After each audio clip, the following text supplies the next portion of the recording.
ઝાયોમ અકાડમીમાં આપનું સ્વાગત છે મિત્રો. આપણે એક એક કરીને બધા જ ન્યાયને આજે જોઈશું જે પરીક્ષામાં તમારા માટે ઇમ્પોર્ટન્ટ છે. પહેલો છે ચિત્રતુરગ ન્યાય.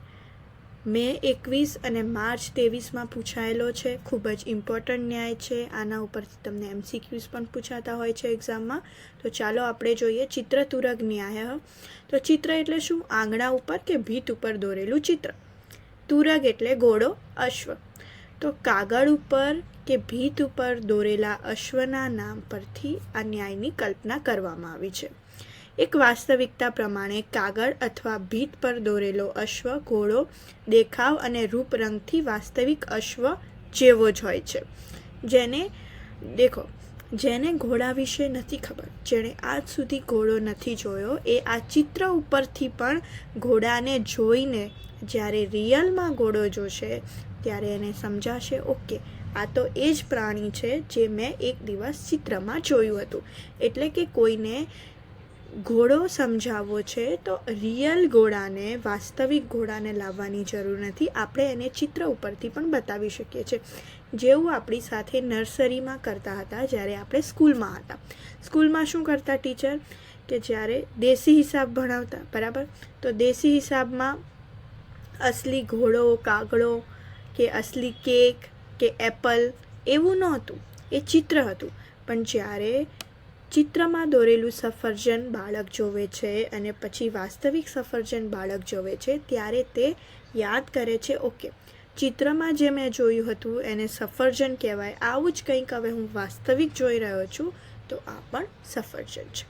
આ રીતે આપણે આ ન્યાયને સમજી શકીએ કે આ શેના માટે ન્યાય પ્રયોજાય છે. વાસ્તવિક વસ્તુના બદલે અવાસ્તવિક સાધનનો મદદ લઈને જ્યારે આપણે વાસ્તવિક સાધનને સમજાવવા માંગીએ છીએ ત્યારે ચિત્રતુરગ ન્યાયનો પ્રયોગ થાય છે. બીજો ઇમ્પોર્ટન્ટ ન્યાય છે જલ મંથન ન્યાય. જલ એટલે પાણી અને મંથન એટલે વલોવવું. તો શું છે દેખો મિત્રો, દહીંને વલોવીએ તો શું મળે આપણને? કંઈક ફળ મળે, બરાબર, માખણ મળે. એ જ રીતે જ્યારે તેલીબિયાને, તલ છે, શીંગ છે, સનફ્લાવર સીડ્સ છે, એ બધાને પીસીએ તો એમાંથી શું મળે? આપણને તેલ મળે. પણ રેતીને પીસવાથી આપણને તેલ મળે? ન મળે. એ રીતે દહીંને વલોવવું એ ફળદાયક છે, એમાંથી આપણને કંઈક ને કંઈક મળે છે. પણ પાણીને વલોવવું ફળદાયક નથી, એમાંથી આપણને કશું જ મળતું નથી. આ ન્યાયનો મતલબ એ છે કે જે વસ્તુમાં મહેનત કરીએ અને કશું મળે એ વસ્તુ આપણા માટે યોગ્ય છે, પરંતુ આપણો સમય અને શક્તિ જળ વલોવવામાં વેડફવાની નથી. એટલે ખોટા પ્રયત્નો કરવામાં, ખોટી જગ્યાએ આપણા સમય અને શક્તિને આપી દેવામાં નથી. આવું કાર્ય જલ મંથન ન્યાયની જેમ જ નકામું બની રહે છે. આગળનો ન્યાય જોઈએ આપણે, નદી સમુદ્ર ન્યાય. તો નદી અને સમુદ્ર આ બંને શબ્દો છે. નદી શું કરે છે? એક સ્થાનેથી નીકળીને સમુદ્ર તરફ વહે છે અને છેલ્લે સમુદ્રની અંદર ભળી જાય છે. તો નદી સમુદ્ર આ પારસ્પરિક સંબંધથી આ ન્યાયનો પ્રયોગ કરવામાં આવે છે. નદી જ્યાંથી નીકળે છે અને સમુદ્ર સુધી પહોંચે છે, આ દરમિયાન તે પોતાનું સ્વતંત્ર અસ્તિત્વ ધરાવે છે. પોતાની એક અલગ આઈડેન્ટિટી છે નદી પાસે, પરંતુ જે સમુદ્રમાં ભળે છે ત્યારે પોતાનું સ્વતંત્ર અસ્તિત્વ, ત્યારે પોતાની આઈડેન્ટિટી ગુમાવીને સમુદ્રમાં પડે છે. તો આ પ્રમાણે નદીનું સ્વતંત્ર અસ્તિત્વ નષ્ટ થઈ જાય છે, પરંતુ તેના સ્વરૂપમાં વિકાસરૂપ ફેરફાર થાય છે. નદીની માફક મનુષ્યએ પણ પોતાના સ્વતંત્ર જીવનને સમાજ તથા રાષ્ટ્ર તરફ અગ્રેસર કરવાનું છે. સ્વતંત્ર રીતે જીવન જીવતા સમાજ કે રાષ્ટ્ર સુધી પહોંચીને પછી પોતાના અસ્તિત્વને રાષ્ટ્રમાં જ વિલીન કરવાનું છે. આમ વ્યક્તિ ન રહેતા સમાજ બને છે કે રાષ્ટ્ર બને છે. કોઈ એક કુટુંબમાં જન્મીને સ્વતંત્ર જીવન જીવતા મોટા થતા બાળકે સમય જતાં સમાજ કે રાષ્ટ્ર સુધી પહોંચવાનું લક્ષ્ય રાખવાનું હોય છે.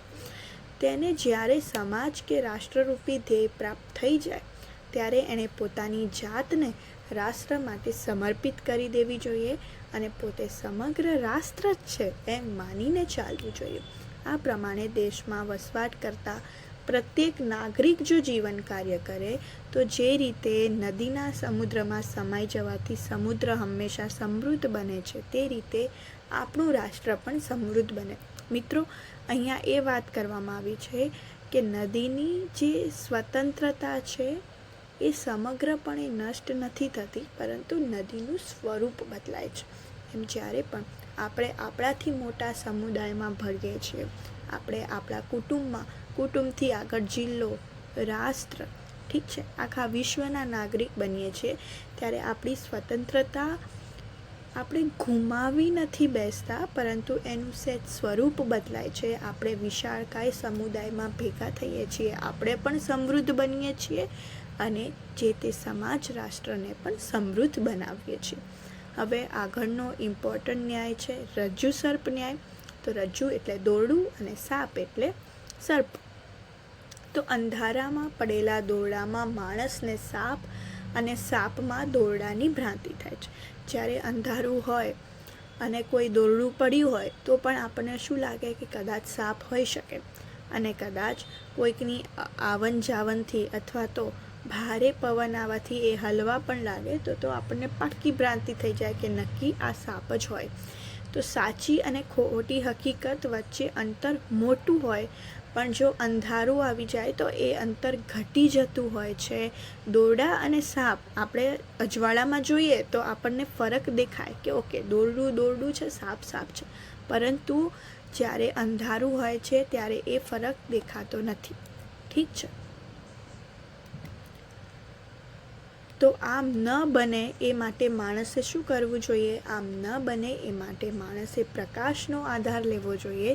દ્રષ્ટિ સામેની વસ્તુ કે બાબતમાં માણસ જ્યારે પોતાની માન્યતા પ્રમાણેની ધારણાને વશ વર્તન કરે છે ત્યારે તેને ક્યારેક દુઃખ સહન કરવાનો વારો આવે છે. આવું ન બને તે માટે મનુષ્યએ અજ્ઞાનના અંધારામાંથી બહાર નીકળવાનો પ્રયાસ કરવો જોઈએ. હકીકતનો સ્વીકાર કરીને પોતે વર્તવું જોઈએ. આમ પ્રસ્તુત ન્યાય બોધ આપે છે કે મનુષ્યએ સંજોગો અનુસાર વ્યવહાર કરવો જોઈએ. આગળ જઈએ આપણે ઉષર વૃષ્ટિ ન્યાય. જો વૃષ્ટિ એટલે વરસાદ અને ઉષર એટલે એવી ઉજ્જળ ભૂમિ જ્યાં કશુંય ઉત્પન્ન થવાની શક્યતા નથી.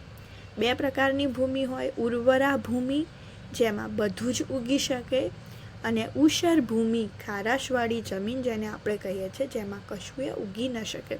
હવે જો ઉર્વરા ભૂમિ છે જેમાં બધું જ ઉગી શકે છે તેમાં વરસાદ પડે છે તો વરસાદ ઉપયોગી બને છે, પણ ઉષર ભૂમિમાં પડેલો વરસાદ બિનઉપયોગી હોય છે. મતલબ અહીંયા લોકોની યોગ્યતા, પાત્રતા અને લાયકાત પ્રમાણે સમજાવવામાં આવ્યું છે કે જો આપણે કોઈ વ્યક્તિની યોગ્યતા જોઈને, પાત્રતા જોઈને, લાયકાત જોઈને એને મદદ કરીએ તો એ મદદ સાર્થક બને છે, પરંતુ જેની લાયકાત નથી, જે પાત્ર નથી, એવી વ્યક્તિને કરવામાં આવતી મદદ બિનઉપયોગી બને છે, વ્યર્થ જ બને છે. ત્યારે આપણે કોઈને મદદ કરીએ છીએ, દાન આપીએ છીએ ત્યારે વ્યક્તિની પાત્રતા અને યોગ્યતાનું ધ્યાન રાખવું જોઈએ. એ વાત અહીં કરવામાં આવી છે. એક ઉદાહરણ પણ આપવામાં આવ્યું છે. ચાલો આપણે વાંચીએ કે એક વૃક્ષની યોગ્યતા ખાતર પાણી લેવાની છે, એ તેનો ખોરાક છે. તેથી જો વૃક્ષને ખાતર પાણી આપવામાં આવે તો તેના માટે ઉપયોગી બની શકે, પરંતુ જો આ જ વૃક્ષને કોઈ દાળ, ભાત, શાક કે રોટલીથી ભરેલું ભાણું પીરસે તો તે તેના માટે બિનઉપયોગી, નકામું જ બની રહે છે, કારણ કે વૃક્ષમાં એ ભોજનને જમવાની લાયકાત નથી. આ ન્યાયમાંથી આપણને બોધ મળે છે કે પાત્રતા જોઈને વસ્તુ આપવી. આગળનો ન્યાય છે મિત્રો ઉપસર્ગ ન્યાય. તો ઉપસર્ગો શું છે? સંસ્કૃત વ્યાકરણ શાસ્ત્રમાં વપરાતા એક પ્રકારના અવ્યયો છે. મતલબ ધાતુની આગળ કે ધાતુની પાછળ જે આવે એ ઉપસર્ગ છે, બરાબર. તો ધાતુનો પોતાનો સ્વતંત્ર અર્થ હોય છે, ઉપસર્ગનો પોતાનો સ્વતંત્ર અર્થ હોતો નથી. ઉપસર્ગ જ્યારે ધાતુ સાથે જોડાય છે ત્યારે તે એનો એક નવો અર્થ ધારણ કરતું હોય છે. જેમ કે દેખો, પરા, મથી, મત. તો એવા શબ્દો જ્યારે ભૂ જેવા કોઈ ક્રિયાવાચક ધાતુની સાથે જોડાય છે ત્યારે તેમની ઉપસર્ગ સંખ્યા સંજ્ઞા થાય છે. ભૂપરા, ભૂમતી, ભૂમત. ઠીક છે. સંસ્કૃતમાં ઉપસર્ગ સાથે જોડાવાથી ધાતુના અર્થમાં પરિવર્તન થતું હોય છે. મતલબ જ્યારે ઉપસર્ગ ધાતુ સાથે જોડાય છે ત્યારે જે એનો મુખ્ય અર્થ હોય એ બદલાઈ જતો હોય છે. જેમ કે હું તમને સમજાવું, જ્ઞાન અને વી એ ઉપસર્ગ છે. તો જ્ઞાન એટલે તમને ખબર છે, નોલેજ, જાણવું. ઠીક છે. પણ જ્યારે વી એની અંદર ઉમેરાય છે ત્યારે એનો અર્થ બદલાઈ જાય છે અને બને છે વિશેષ જ્ઞાન, એટલે વિજ્ઞાન. ઠીક છે. એ રીતે અનેક ઉપસર્ગો આવેલા છે અને જે ધાતુ સાથે જોડાય છે ત્યારે ધાતુ એક નવો અર્થ ધારણ કરે છે. તો જ્યારે બે વ્યક્તિ જોડાતા હોય છે ત્યારે બે વ્યક્તિ પોતાનો સ્વતંત્ર અર્થ ગુમાવી બેસે છે અને નવો અર્થ ધારણ કરે છે. એ સૂચવવા માટે આ ઉપસર્ગ ન્યાયનો ઉપયોગ કરવામાં આવે છે. આગળનો ન્યાય મિત્રો આપણે જોઈએ, કંટક વિધ ન્યાય. કંટક એટલે કાંટો અને વિધ એટલે વિંધાયેલું. તો કોઈ માણસના પગમાં કાંટો વાગ્યો હોય તો તેને જ્યાં સુધી બહાર કાઢવામાં ન આવે ત્યાં સુધી તે માણસ દુઃખી થાય છે. માટે કાંટાને પગમાંથી બહાર કાઢવો પડે છે.